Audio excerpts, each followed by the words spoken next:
মানববন্ধনটা হলো যে সিগারেটের যে খুচরা শলাকাগুলো যেন বিক্রি না হয় এবং এইগুলো যারা বিক্রি করে এগুলো যেন মানে ম্যাক্সিমাম অনেক কর যেন দাবি করা হয়, মানে ওইখানে অর্থ বছরে অনেক মানুষ মারা যায় কিন্তু টোবাকোর জন্যই, আর ধূমপানের জন্যই মারা যাচ্ছে। এর জন্যই আমরা চাচ্ছি যে এই মানববন্ধনে এই যে নেক্সট যে জেনারেশন এরা যেন ঠিকঠাক মতো মানে সুস্থভাবে বাঁচতে পারে, তার জন্যই হচ্ছে আমাদেরকে এখানে প্রত্যাশা নিয়ে আসা।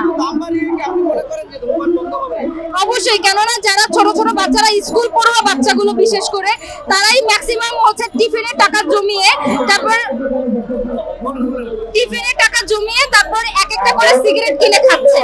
তো আমরা চাচ্ছি নেক্সট যে জেনারেশন আমাদের ফিউচার গুলো বাংলাদেশ যেন অন্তত টোবাকো ফ্রি বাংলাদেশ হয়, তার জন্য আমরা এখানে মানববন্ধনে চলে এসেছি। এখানে হচ্ছে